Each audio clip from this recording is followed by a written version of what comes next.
21-point lead. Same old Chargers. That was the mentality. I was thinking it. Trust I was me. like, same old Chargers. Trust me. But Brandon Staley is a really good coach. They have a really good game plan. And sharp and aggressive, I would say. Justin Herbert's a problem. So the Chargers are going to be a problem moving forward, along with the Chiefs. But the Raiders have the firepower to be right there with them. I can't wait for January 9th at Allegiant Stadium for that rematch to see what happens. Yes. And I think after the words of what Bosa said about Carr, I think that's going to be interesting to see as well too, as far as that goes. Let's see. I think that was the last thing about the offense, defense. We talked about the specials as well. I thought that I thought for sure Carlson was going to make that kick. He didn't make that kick. I mean, it should have got to that kick anyway, but gotta make that kick by all means necessary. Let's go to the Bears now. Is that okay? Run to the Bears. Enough about the Chargers. No, real quick. Your feelings about SoFi? Because I'll say one thing. Everybody I talked to, they were like, I don't know how you F up a hot dog, but a lot of people got sick. I got sick on the shuttle back. I was like sweating and had like stomach issues there for a little bit. And then who serves tater tots anyway? I'm not 4 years old. Like, I mean, who eats tater tots? No grown men who don't eat tater tots. What are your thoughts about the stadium? All right. So my first thought is it's beautiful from the outside. It's a sight to behold. When I got inside, I thought the view from the seats was really good. And then I wondered where the $6 billion in amenities went because there was nearly not enough bathrooms. The line was like 100 deep in the men's every time I went there. It was crazy. No bathrooms. There was no line for the women's bathroom, and the line for the men's was crazy. I thought the food choices were very generic. It was all just like Aramark stadium food. There was no local LA establishments. There was no flair. There was no smell of food that you would think you'd get in a stadium. So I thought, no signature. Like how they had like you go to Oracle. There's signature food. You go to Dodger Stadium. There's signature food. There was no signature food there. That's a good point. I thought the cell signal sucked because I couldn't get one. It was $6 billion. You can't put an AT&T cell service anywhere. What was that about? And I thought the Wi-Fi was just fair. I kept getting knocked off of it. So to me, I thought aesthetically it's really nice. And I'm wondering where the $6 million went because they overlooked a lot of things that you would think $6 billion to buy it. Now, having been to Allegiant as well, I can say the cell signal and the Wi-Fi there's not very good either. But at least the food choices, they have a ton of local Las Vegas places in there. Have to. It's much smaller. It feels inside. It's not quite as wide, but I think the views are good everywhere in that stadium. I just think overall, for a third of the price, Allegiant is a much better place to see a football game. Yeah, I agree. And then, like, if you see a night game, bring a sweatshirt because it's like a wind tunnel with the open end on both sides. Now, that doesn't close, right? No. It's like a stadium with like a canopy over it, which I didn't know. I thought it was a dome when I went there too. Me too. And then also people were busting their behinds on the areas that were exposed to the rain because it was so slick. So just words to the wise. Okay. And also you didn't get a feel of one team. Like, you know what I'm saying? Like you know how you got to feel when you walk in Yankee Stadium, get a feel for like the Yankee tradition. I didn't feel like the Ram tradition. I didn't see like Jack Youngblood or like Deacon Jones. No numbers, no jersey. No numbers. Right. Yeah, it was very like MetLife in New York. Have you ever been there? No. It's very like I've been to Yankee Stadium now. Yeah, but it's very like that. It's very like generic. I felt very generic as far as that goes. I did see a Chargers fan walking around with an AFC Championship game hat. He couldn't buy a Super Bowl hat because they've never won one, but he was rocking the AFC Championship game hat that they lost. Okay, that's good. That probably was really super cute. Super cute is the word that people the women at my I thought it was weird too. Like on third downs, they had that crank that they were going, like they're cranking in all that noise. Like I thought that was illegal. I thought teams couldn't crank in outside noise, but they didn't. I'd say it was 70-30 Raider fans. I don't know what your thought. Maybe 60-40. It clearly wasn't 50-50. It was 70. It was definitely 70-30. Let's just roll to the Bears. I'm gonna go have some stats for the Bears real quick. Justin Fields been sacked 12 times. Has a couple of interceptions. Damian Williams and David Montgomery, who's not going to play, obviously, both average 4.6 yards a carry. as a team offensively, they will score. They score about 16 points a game. Monet is their leading receiver, not Allen Robinson. They are second to last in receptions as far as that goes. I'm trying to think whatever stats they have here.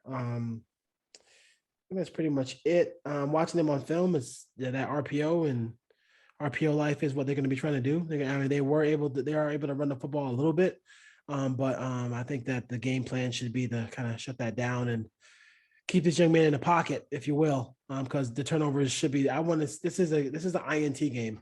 I haven't seen an INT in a couple of weeks.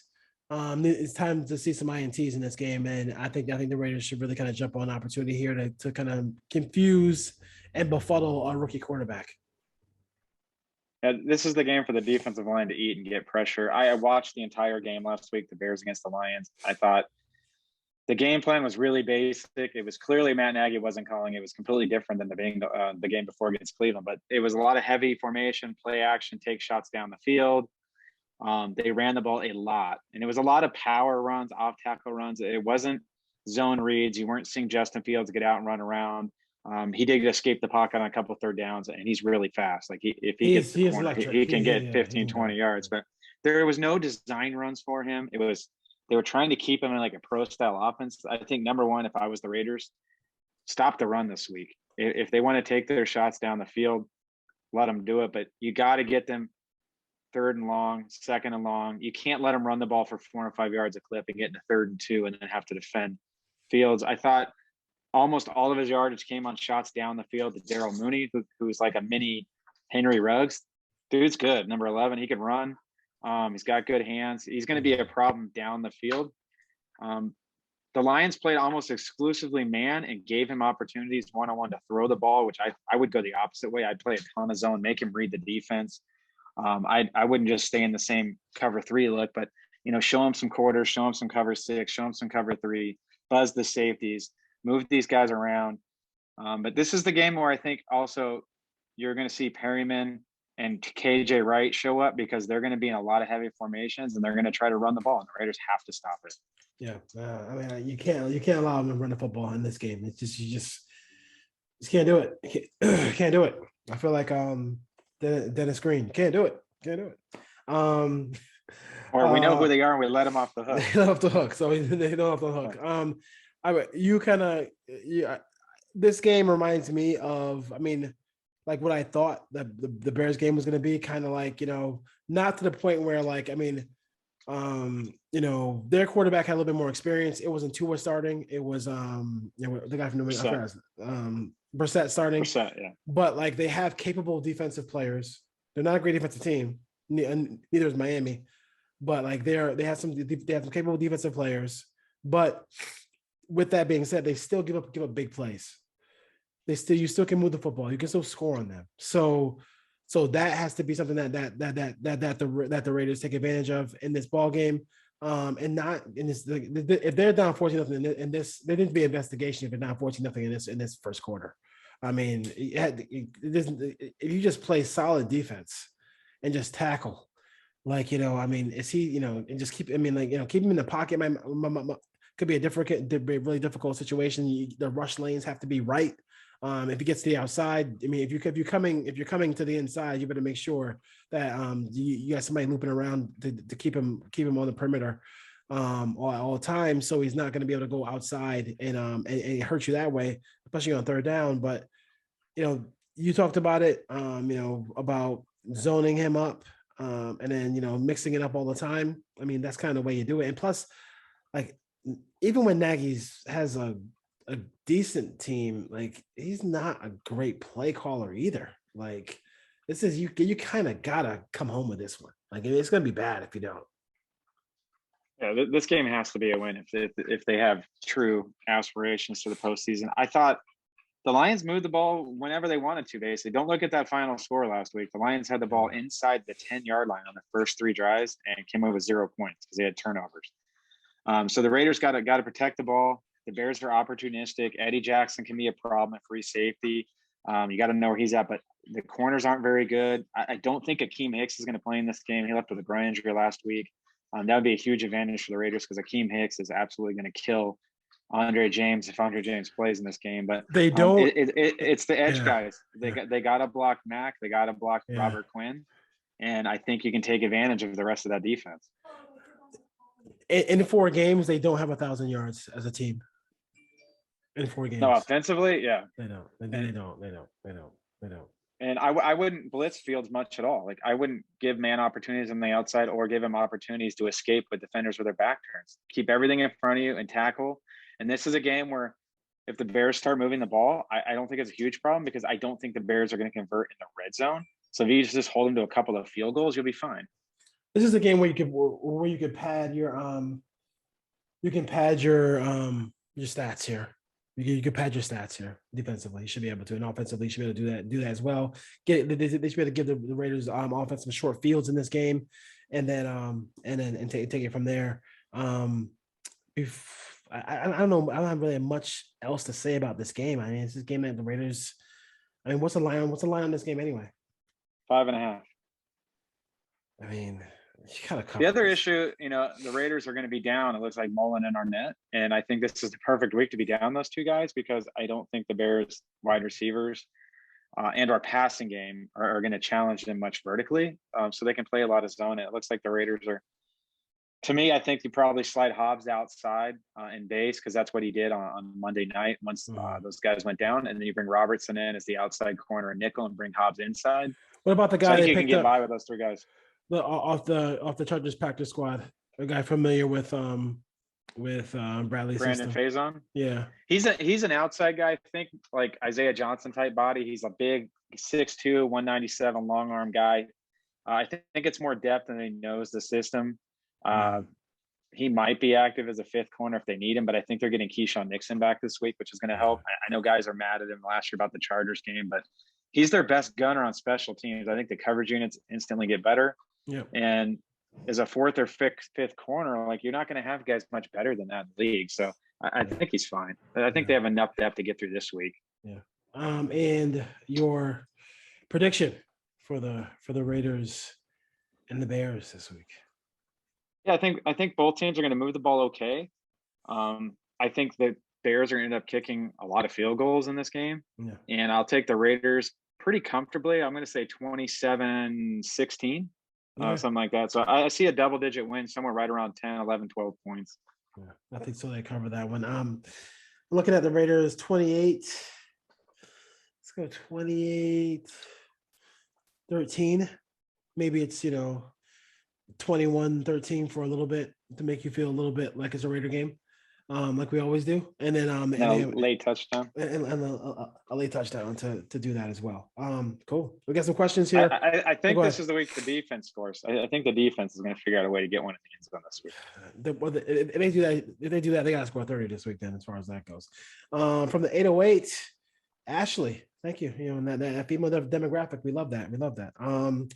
What do you feel about Bosa's comments about Carr in the game? I am not to go back and forth with Derek. Like I'm not doing that. I'm not gonna be bothered with it. To me, Bosa won. The Chargers had their little moment. They put just one baby on their thing. Like that's what happens when you win. You get to talk a little trash. I mean, good for him. That 3rd quarter and the rest of the game didn't show me that he shut down. In that moment, he's going to be, until he wins playoff games in like consecutive seasons and things like that, make it to an AFC Championship game. People are always going to be able to feel like they can say whatever they want about Derek Carr. And, obviously he feels that way. So if he feels that way, it's fine. He's lost the game to Derek Carr before, so I'm not sure how he justifies that part of it. It's not like they swept the I can't think of the last time the Chargers swept the Raiders. Maybe it was the year, the first Gruden's first year, but ever since then it's been at least a split, right? I think in the last couple of years, I'm not sure, but we'll see what happens. He's a good player. We got to figure out how to block him. He's not going anywhere. He's gonna be there for a long time. The Raiders will have plenty of opportunity to get revenge on Bosa. But I mean, they won. They get to talk trash. I mean, I think Derek is a middle of the pack quarterback who will give you flashes of top 10 ability.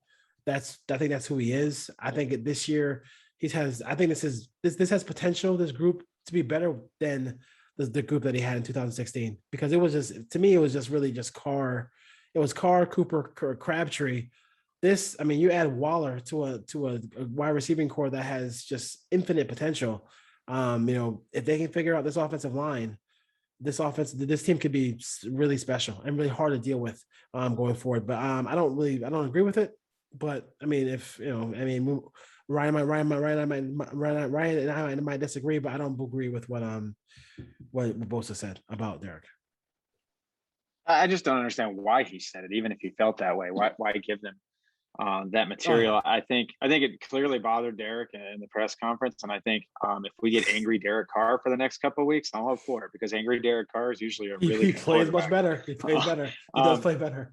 We might need that to come out and score a couple points in the first quarter this week, and I think it sets up for a nice rivalry game in week 17. January 9th at Allegiant Stadium. So, I kind of like these rivalries. Like, as a Raiders fan my whole life, I've never liked the Broncos, but I've never had a problem with the Chargers because they've never won anything. Yeah. So for me, let him say what he said because they won. But I think if it helps the Raiders, for Derek Carr for the next 3 or 4 weeks to come out and play aggressively and with attitude, albeit I'm good with that. Yeah, and for the record, I'm pretty sure in the 2010s, those 20 games, there was 10 wins for the Chargers, 10 wins for the Raiders. I'm pretty sure they split for that decade. Yeah. So, and then to me, it's like, it is what it is. Keys to the Bear game. Sorry, I'm choked up a little bit.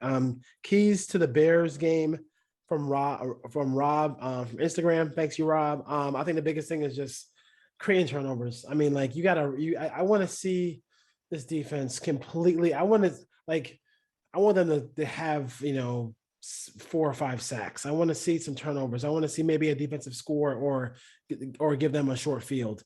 Like, I would probably do whatever I can to maybe not kick it in bounds. If you got Keyshawn Nixon back, kick it in bounds. On kickoffs, and maybe try to get a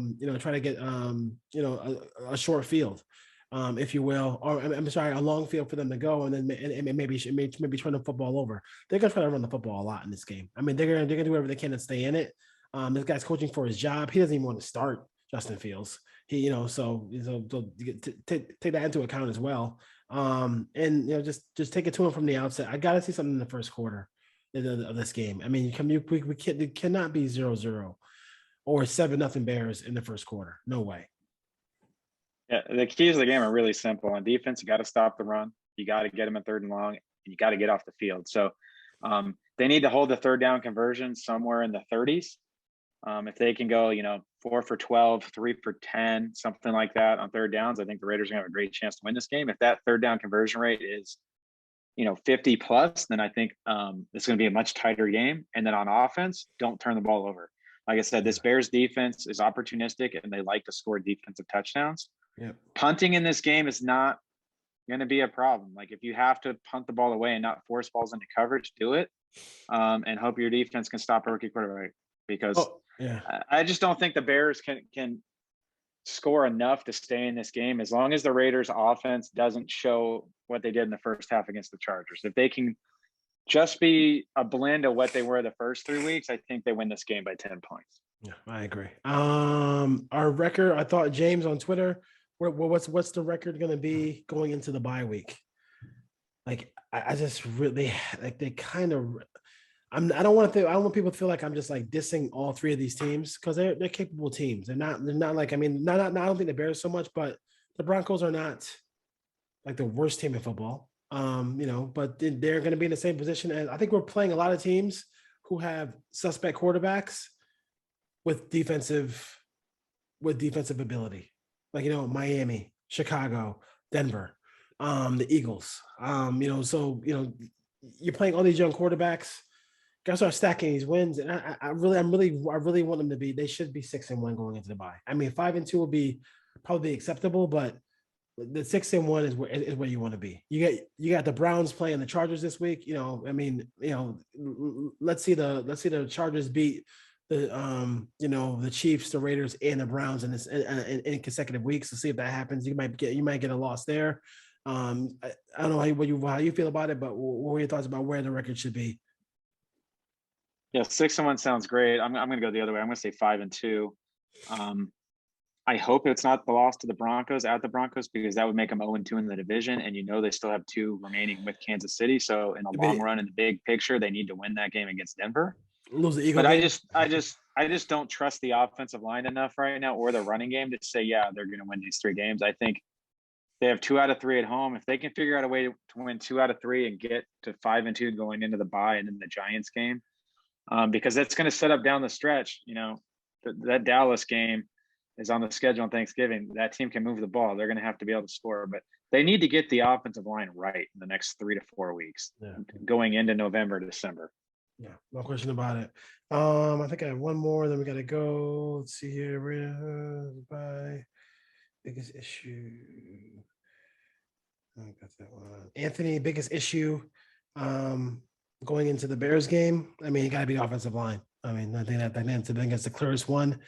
I think that's one where it's not even in our favor. They have enough players on that defensive line to cause havoc, but they still. I mean, listen, they still get moved on pretty easily. I mean, if they had a competent quarterback play or a competent organization in Detroit could have easily won that game last week. So don't let that score fool you. Trust me. So someone want to explain to me why Dan Campbell went for it on like 4th and 5, with like 6 minutes left in the game, down 10, instead of kick the field goal from like the 15-yard line and make it a 1-score game. If there's any Lions fans out there, let me know, because how much time was left? There was like 6 minutes left in the game. They were down 10. They were at like the Bears, 12, 15-yard line. They had like a 4th and 4, 4th and 5, and he went for it and didn't convert it when he could have kicked a field goal, made it a touchdown game against a rookie quarterback with 6 minutes to go, and didn't do it. Biggest concern for me going into this game, clearly offensive line. And, since you said that, I'll go the other way. I'll say stopping the run. Like, they gave up 170 yards to the Chargers. No question. So something new to the program. I got people who are DMing me, and I'm just kind of trying to say, hey, can you guys pick a couple of games? Hey, listen, gambling is on your choice. And if you have a problem with gambling, call 1-800-MY-GAMBLER, a gambler, whatever, Gamblers Anonymous, whatever. I would say 2 games that I do like. I like the under in the Browns Charger game. It's 49.5 as far as that goes. And I do like the Rams to beat the Seahawks. I thought the Seahawks were very unimpressive in their victory over the 49ers. And I think the Rams will bounce back this week and score just enough field goal game. They win that game in Seattle. Yeah, that would be my 3rd game if I had to pick one. I like the Rams on the road. I know it's on the road on a short week on a Thursday, but I think Aaron Donald is going to destroy that line. Jalen Ramsey can match up outside with Metcalf, and the Rams seem to have the Seahawks number.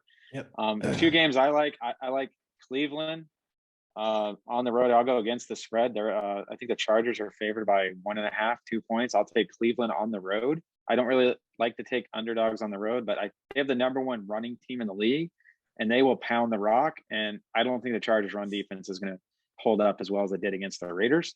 So I think Cleveland's gonna be able to move the ball there pretty effectively. And I do like their defense and how they match up with the Chargers. I just don't see the Chargers beating the Raiders, Chiefs, and Browns 3 weeks in a row.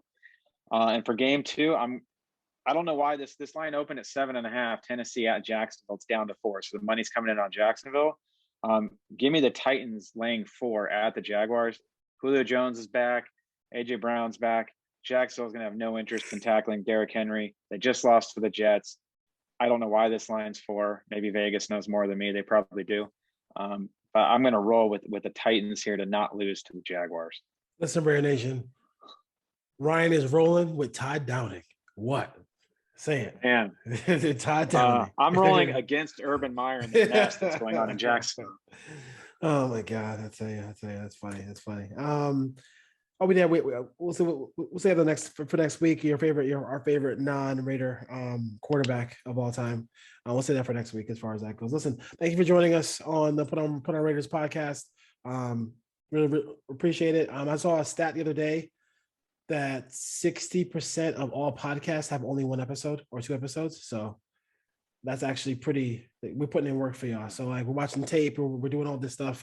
So we really, really appreciate all the feedback. Ryan's getting interviews. I got an interview coming up on the podcast coming up too, which we're working on some guests for you as well. So Raider Nation, football fans, we'll see you next time on the Put On Raiders podcast. Yeah, thanks for having me. And Ice Cube, if you're listening, check your Instagram. I sent you a message. Come on. Hey, you never know. I mean, seriously. Leah Mayox. And then why aren't you? And why? I mean, I gotta say, with Ice Cube, you busy on Super Bowl Sunday? Like you couldn't come. I mean, like everybody basically is there. Like you know what I'm saying? Well, you should bring Yella, bring MC Ren. I mean, bring everybody. I want Warren G. I want some regulate. Dude. And I wish Nate Dogg was still around too, because I'd take some Nate Dogg. Nobody. He missed his calling, man. I tell you, man. Too bad Nate Dogg was the best at the hook, man. Nobody sung a hook like Nate Dogg. Smoke like I smoke. Dodgers Cardinals 1-1, bottom 6. Just check the score for you. Go Giants. Go Giants. All right, see you next time. The Giants play the Dodgers if the Dodgers win? I don't even know. Yeah, it's bracketed. Okay. It's bracketed. When best record plays the wild card, they don't switch it. They don't switch it around. I guess that the manager of Dave Roberts is like kind of like he was feisty today, angry today about winning 106. I mean, dude, like tell me about it. I think the Giants growing up, the Giants won like 103, I think, one year, and they didn't make the playoffs because that's when you only had the two divisions, though, right? The two divisions. Like, I mean, we should be like, let's just be grateful that baseball has a wild card. Like, before we say, at least you can play for it. I mean, that year was the worst year. The Giants had Bill Swift. That was their ace. That was crazy back in the day. I would say before we leave here, if you're watching this on YouTube or listening on Apple, feel free to follow me on Twitter at rhome22 and check out all the video breakdowns I'm doing on the L22. Yeah. I've picked up a lot of followers the last couple of weeks. Hopefully it's from this show. And if you guys want to send me questions, feel free to send me questions, and maybe we'll do a mailbag one week. We'll see. Yeah, we'll do a whole thing as far as that goes. Yeah, and listen, send them all. We're all rate, review, and subscribe. We appreciate y'all. Thank you. Good night. All right.